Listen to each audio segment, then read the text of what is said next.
Just be humble.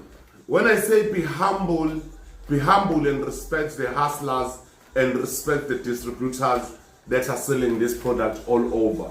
Ginama reasoning because numbers don't lie. Why I say respect people that are selling this product. Number one, this product is very fast.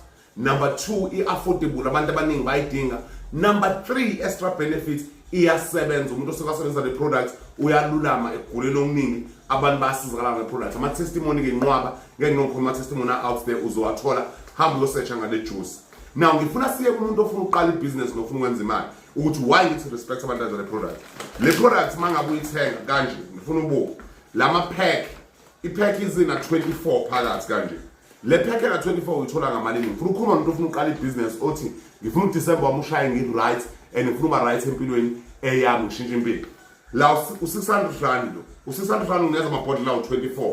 Ake sibuke ibhodlela eli1 ulidayisa ngamalini. Ibhodlela eli1 njengoba ibhodlela eli1 lo 60 rand ewu24 awuthi 60 times 24. Okusho ukuthi wena ngale pack wenza u1400 udayisa. Minus zake u600 rand lo othenge ngawo product yakho, which means wenza iprofit engakanani la mhlawumbe songamaneza little fee of shipping cost, but wenza almost 100% iprofit. And the products abantu abaningi abayidayisa ama distributors intangantshilo uzubone mina ngingenile ngathi le ngiyayithatha because ngibona imali ngendlela ahle ngayo and kakhulukazi abantu abafuna ukuba ama distributors abazoyidayisa le product.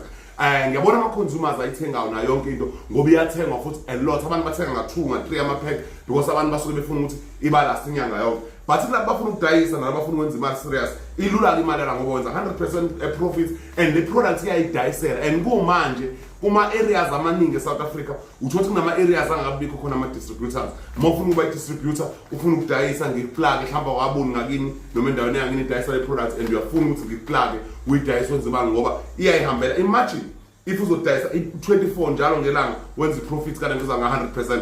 Mina njengoba ngithi ngithatha stock esingaka it's because ngisazothenga more stock. Ngisafuna ukugcwalisa stock ama garage, ngigcwalisa stock everywhere and ngipush stock zona zonke indawo ezahlukahlukene because this makes a lot of money. This amazing pack ngo 600 rand ikwenzela iprofit ka 100%. This amazing pack. So this is one of the amazing products that anyone who is a hustler ibheke le product and it works and it makes a lot of money. Kubantu abafuna ukwenza business, this is the plug before December. Sharp.